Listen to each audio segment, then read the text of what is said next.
আসল হামজা শুধু একটা কথা ক্লিয়ার করে দিয়েছে, কাবরেরা কোচ থেকে বাদ আমাদের এখন বাংলাদেশে আসছে ব্রাজিলিয়ান কোচ। দেখুন আমাদের এখন হাবরাকে কোচের কোনো দরকার নেই। তিনি দেখুন আমাদের সিঙ্গাপুরের বিপক্ষে আমরা তার জন্য আমরা ম্যাচটা হেরেছি। আমরা এখন এশিয়া কাপে প্রায় ছিটকে যাওয়ার পথে কোচের জন্য। আসল দেখুন কাবরা এখন একেবারে ভাই নির্মাণের কোচ। আমাদের এখন দেখুন ফাহমুদুল ইসলাম, সামিক সোম, তারপর ভাই আমি ভাই বড় বড় লিগে খেলে এসেছি। আমরা শুধু একটা কথা ক্লিয়ার করছে, যত কোটি টাকা লাগে তারপর আমি এখন বাংলাদেশে ভালো কোচ আনবো। এখান থেকে আমরা ভালো কোচ আমরা কখনো ফুটবল উন্নতি করতে পারবো না। এখন দেখুন আমাদের যদি এশিয়া কাপ যদি খেলা লাগে আমাদের, তাহলে হংকং এর বিপক্ষে ম্যাচটা জিততেই হবে।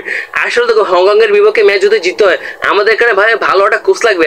এখন দেখুন কাবরেরা ভাই কোচ পদ থেকে একেবারে তাকে বাদ দিতে হবে। এখন আমাদের এখানে ফুটবল ফেডারেশনে ভালো কোচ আনতে হবে, তাছাড়া আমরা ফুটবল কখনো উন্নতি করতে পারবো না। দেখুন আমাদের ভাই আনিসুর রহমান জিকুকে আমাদের গোলকিপার হিসেবে প্রয়োজন। এখন দেখুন মিতুল বার্মা ভাই গোলকিপার হিসেবে ভালো, কিন্তু দেখুন মিতুল বার্মা ভাই নতুন কোচ ভাই, একটা ভাই অভিজ্ঞতা বলে একটা কথা আছে। এখন গোলকিপার হিসেবে আনিসুর রহমান জিকুকে অনেকটা প্রয়োজন। দেখুন আনিসুর রহমান একজন ভালো গোলকিপার, তিনি ভাই দীর্ঘদিনে বাংলাদেশকে সাপোর্ট দিয়েছেন। তিনি দেখুন তার কিছু ভুলের কারণে এখন গোলকিপার থেকে বাদ দিয়েছে। দেখুন আনিসুর রহমান আমাদের বাংলাদেশে একজন ভালো একজন গোলকিপার, তাকে আমাদের হংকং ম্যাচের আগে আমাদের স্কোরের প্রয়োজন।